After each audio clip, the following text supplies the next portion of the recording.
Hello दोस्तों, कैसे हैं आप लोग। एक बार फिर से स्वागत है आपका एक और नई क्लास में। तो आज अपन पढ़ेंगे फार्माकोलॉजी का एक और chapter, route of drugs administration. मतलब कि जो ड्रग है वो अपने शरीर में किस किस प्रकार से दिया जाता है, उसके अपन एमसीक्यू आज सॉल्व करेंगे।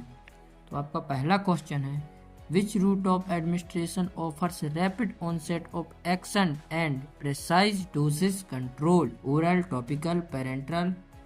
और इसका एक ऑप्शन शायद तक मिसप्रिंट हो गया है, तो इसका आंसर आएगा parenteral. Second question is, what is a disadvantages of oral administration compared to parenteral administration? Rapid onset of action, precise, dosage control, risk of infection, slow onset of action due to variable absorption.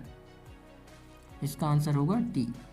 Question number third is, sublingual administration bypass which organ leading to avoidance of first pass metabolism? देखिए, first pass metabolism जब भी आए, इसको avoid करने की बात आए, तो इसमें आता है अपना लीवर। जो भी ड्रग आपकी लीवर में जाती है, मतलब कि वो फर्स्ट पास मेटाबॉलिज्म को अवॉइड नहीं कर रही है।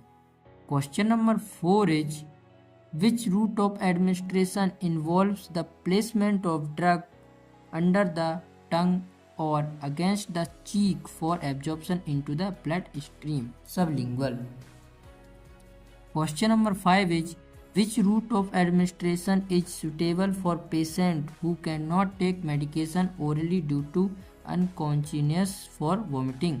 मतलब कि जो पेशेंट आपका बेहोश है या फिर उल्टी कर रहा है, उसे किस प्रकार का आपको ड्रग का एडमिनिस्ट्रेशन कराना चाहिए, मतलब किस रास्ते से ड्रग दें जिससे कि वह सुटेबल हो। तो यहाँ पे ओरल, ट्रांसडर्मल, इन्हेलेशन, पेरेंट्रल। देखिए, इन्हेलेशन और ओरल तो आप दे नहीं सकते क्योंकि वो अनकॉन्शियस है, मतलब कि उसे कोई होश नहीं है। वो ट्रांसडर्मल क्या है, स्किन के लिए है। तो आपको जब कोई पेशेंट यदि आपका बेहोश है या वोमिटिंग में है, तो आप उसे हमेशा पेरेंट्रल ड्रग देते हैं। तो what is a disadvantages of transdermal administration? मतलब कि जो ट्रांसडर्मल एडमिनिस्ट्रेशन है उसका डिसएडवांटेजेस क्या है? Rapid onset of action, potential for skin irritation, limit doses from availability, required patient corporation. ये आप स्किन में, ट्रांसडर्मल का मतलब होता है कि स्किन के द्वारा किसी भी ड्रग को एडमिनिस्ट्रेट करना। तो जब आप किसी भी ड्रग को स्किन के थ्रू देंगे तो आपको स्किन में इरिटेशन हो सकता है। Question number 7 is, inhalation administration is primarily used for drug targeting which organ? है लीवर, ब्रेन, लंग्स, हार्ट। तो आप जानते हैं कि जब आपकी इन्हेलेशन की बात आ रही है, आपके नाक से या मुंह से जब कोई चीज़ जाती है, तो वहाँ पे आपका डायरेक्ट जो ऑर्गन आता है वो आपका लंग्स आता है।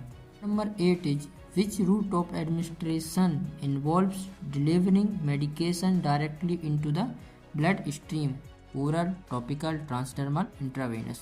तो आप समझ गए होंगे, इंट्रावेनस मतलब कि नसों के द्वारा अपन जो भी ड्रग को देते हैं वो डायरेक्ट आपके ब्लड में जाता है। Number 9 is, what is a disadvantages of rectal administration?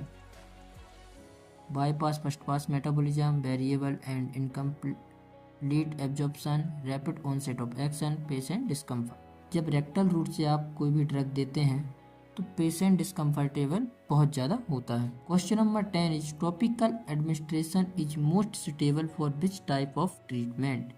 जब टॉपिकल की बात आए, मतलब कि लोकल, मतलब जो टॉपिकल होता है स्किन के लिए यूज होता है। तो आपको कोई भी सूजन है, दर्द है, तो उस जगह पे हमेशा टॉपिकल यूज करते हैं, तो ये आपका आएगा लोकल। समस्याओं के समाधान खोजने वाला व्यक्ति ही सफलताओं की सत्ता प्राप्त करता है। Thanks for watching, keep learning and focus your goal.